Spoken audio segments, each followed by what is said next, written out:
அகிலம் நியூஸ் நேயர்களுக்கு வணக்கம். இன்று இரவு நேர பிரதான செய்திகள். முதலில் தலைப்புச் செய்திகள். ரணிலால் லஞ்சமாக வழங்கப்பட்ட மதுபான அனுமதிகள் தொடர்பில் வெளியான தகவல். அனுர அரசில் அதிரடி நடவடிக்கை, பிரபல மதுபான நிறுவனத்திற்கு தடை. கடும் குற்றச்சாட்டுகள் கொண்ட அதிகாரிகள் உயர் பதவிகளில், நாடாளுமன்றில் எழுந்த கேள்வி. ஏகமனதாக நிறைவேற்றப்பட்ட அரசாங்க கொள்கை அறிக்கை. விடுதலை புலிகள் மற்றும் ஜேவிபியின் நினைவுகூரலுக்கு வேறுபாடில்லை, கஜேந்திரகுமார் எம்பி பகிரங்கம்.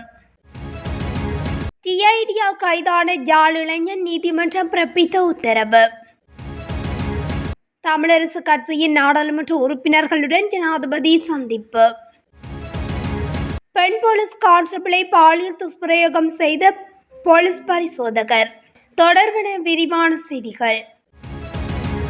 அரசியல் லஞ்சமாக வழங்கப்பட்ட மதுபான அனுமதி பத்திரங்கள் தொடர்பான தகவலை சமகால அரசாங்கம் இன்று வெளியிட்டுள்ளது. அதற்கமைய கடந்த அரசாங்கத்தின் போது 362 மதுபான அனுமதி பத்திரங்கள் வழங்கப்பட்டுள்ளதாக அமைச்சரும் சபை முதல்வருமான பிலம் ரட்நாயக்கா தெரிவித்துள்ளார். கடந்த ஜனவரி மாதம் முதல் செப்டம்பர் மாதம் 21ஆம் தேதி வரை காலப்பகுதியில் முன்னாள் ஜனாதிபதி ரணில் விக்ரமசிங்கவினால் இதற்கான அனுமதி வழங்கப்பட்டுள்ளதாக அவர் குறிப்பிட்டுள்ளார். 362 அனுமதி பத்திரங்களில் 172 அனுமதி பத்திரங்கள் FL4 எனப்படும் சில்லறை மதுபான விற்பனை அனுமதி பத்திரங்களாகும். மேல் மாகாணத்துக்கு 110 மதுபான அனுமதி பத்திரங்களும், தென் மாகாணத்துக்கு 48, வடக்கு மாகாணத்துக்கு 32, கிழக்கு மாகாணத்துக்கு 22, மத்திய மாகாணத்துக்கு 45, வடமத்திய மாகாணத்துக்கு 14, வடமேல் மாகாணத்துக்கு 30, ஊவா மாகாணத்துக்கு 30, சப்ரகமு மாகாணத்துக்கு 30 என்ற அடிப்படையில் 331 மதுபான அனுமதி பத்திரங்கள் வழங்கப்பட்டுள்ளன. FL4 எனப்படும் சில்லறை மதுபான அனுமதி பத்திரங்கள் 172 அனுமதி பத்திரங்கள் இந்த காலப்பகுதியில் வழங்கப்பட்டுள்ளன.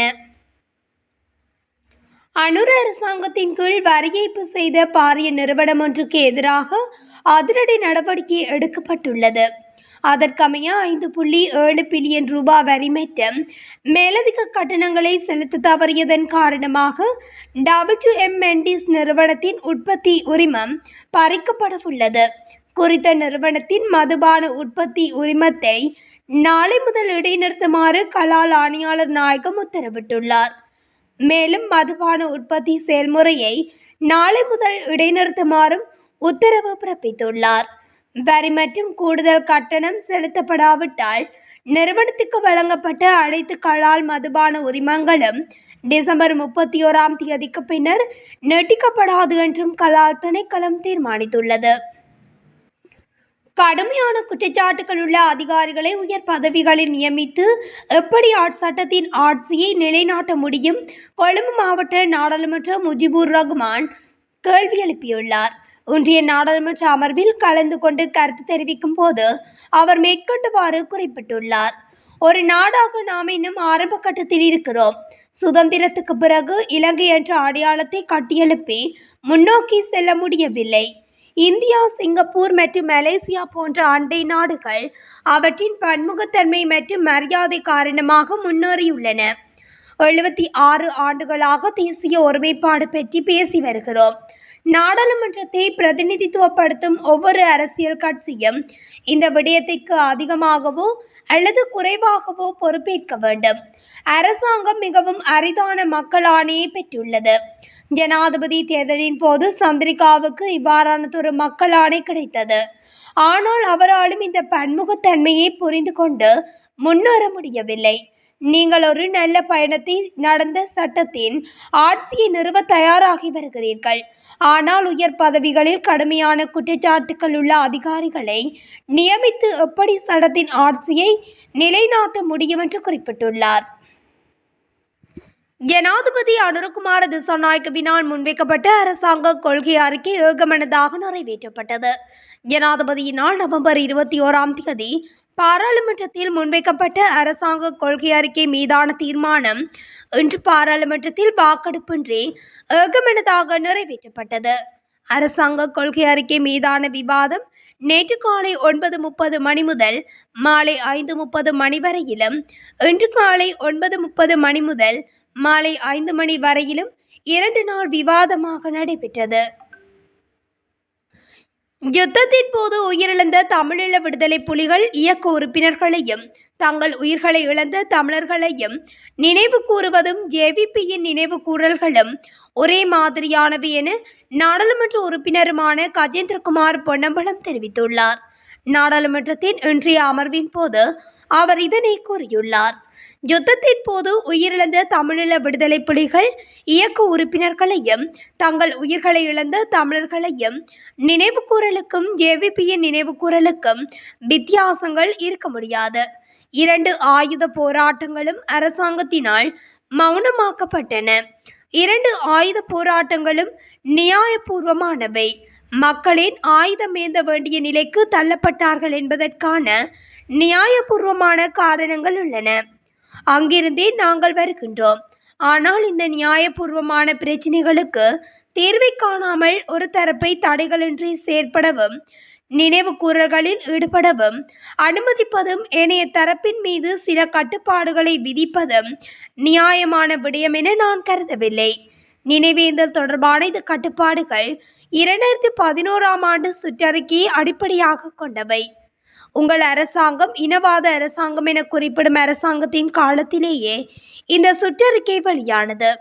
அந்த அரசாங்கத்தின் காலத்தில் வெளியிடப்பட்ட நீங்கள் எப்படி நினைவு கூறல்களை முன்னெடுக்க முடியும் என தெரிவிக்கும் சுற்று நிருபத்தை நீங்கள் நடைமுறைப்படுத்தும் போது அது முற்றாக நியாயமற்ற விடயம். பயங்கரவாத தடை சட்டத்தை வடக்கில் மாத்திரமல்ல தெற்கிலும் பயன்படுத்தக்கூடாது என நான் வேண்டுகோள் விடுக்கின்றேன். அத்துடன் பயங்கரவாத தடை சட்டத்தை காவல்துறையினர் ஆயுதமாக பயன்படுத்துகின்றனர் என அவர் குறிப்பிட்டுள்ளார். விடுதலை புலிகள் அமைப்பின் தலைவரது புகைப்படத்தை முகநூலில் பதிவிட்டதாக கைதான இளைஞருக்கு நீதிமன்றம் பிணை வழங்கி தீர்ப்பளித்துள்ளது. குறித்த உத்தரவானது இன்றைய தினம் யாழ்ப்பாணம் நீதவான் நீதிமன்றத்தால் பிறப்பிக்கப்பட்டுள்ளது. பயங்கரவாத தடுப்பு பிரிவு காவல்துறையினரால் இனிவில் பகுதியைச் சேர்ந்த இளைஞர் அண்மையில் கைது செய்யப்பட்டிருந்தார். பயங்கரவாத தடைச்சட்டத்தின் கீழ் வழக்கு தாக்கல் செய்யப்பட்ட நிலையில் 72 மணி நேர விளக்கமறியலுக்கு பின்னர் இளைஞர் நீதிமன்றத்தில் முன்னிலைப்படுத்தப்பட்டுள்ளார்.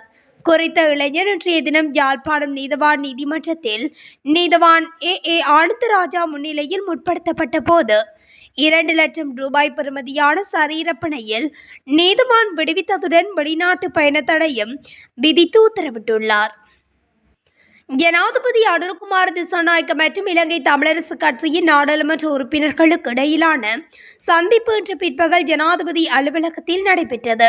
இதன்போது இலங்கை தமிழரசு கட்சியின் நாடாளுமன்ற உறுப்பினர்கள் நீண்ட காலமாக வடக்கு மற்றும் கிழக்கு மக்கள் முகங்கொடுத்து வரும் பிரச்சினைகள் குறித்து ஜனாதிபதியிடம் விளக்கமளித்தனர். நாடாளுமன்ற உறுப்பினர்களான சிவஞானம் ஸ்ரீதரன், பத்மநாதன் சத்தியலிங்கம், சண்முகநாதன், குகதாசன், சாணக்கியன் ராசமாணிக்கம், ஞானமுத்து ஸ்ரீநேசன், கவீந்திரன் கோடீஸ்வரன், இளையதம்பி ஸ்ரீநாத் மற்றும் துரைராசா ரவிகரன் ஆகியோர் இதன்போது கலந்து கொண்டனர். பெண் போலீஸ் கான்ஸ்டபிள் ஒருவரை பாலியல் துஷ்பிரயோகம் செய்த குற்றச்சாட்டில் உப போலீஸ் பரிசோதகர் ஒருவர் கைது செய்யப்பட்டுள்ளதாக போலீசார் தெரிவித்தனர். அனுராதபுரம் உடம்பெழுவ போலீஸ் நிலையத்தில் கடமையாற்றும் பெண் போலீஸ் கான்ஸ்டபிள் ஒருவரே பாலியல் துஷ்பிரயோகத்துக்குள்ளாகியுள்ளார். துஷ்பிரயோகத்துக்குள்ளான பெண் போலீஸ் கான்ஸ்டபிள் கடந்த ஆகஸ்ட் மாதம் 16ஆம் தேதி ஸ்ரீ மகாபோதி விகாரையில் கடமையில் ஈடுபட்டிருந்த நிலையில் அதன் மேற்பார்வையாளராக சந்தேக நபரான உப போலீஸ் பரிசோதகர் செயற்பட்டுள்ளார். இதன்போது உப போலீஸ் பரிசோதகர் பெண் போலீஸ் கான்ஸ்டபிளை பாலியல் துஷ்பிரயோகம் செய்துள்ளார். துஷ்பிரயோகத்துக்குள்ளான பெண் போலீஸ் கான்ஸ்டபிள் இது தொடர்பில் அனுராதபுரம் போலீஸ் குற்றப்புலனாய்வு பிரிவில் முறைப்பாடு அளித்துள்ளார். இதனை அடுத்து போலீசாரால் மேற்கொள்ளப்பட்ட விசாரணையில் சந்தேக நபரான உப போலீஸ் பரிசோதகர் கைது செய்யப்பட்டுள்ளார். இத்துடன் அகிலம் நியூஸின் இன்றைய இரவு நேர பிரதான செய்திகள் நிறைவடைகின்றன. தொடர்ச்சியாக செய்திகளை அறிந்து கொள்ள அகிலம் நியூஸ் ஊடகத்துடன் இணைந்திருங்கள். நன்றி, வணக்கம்.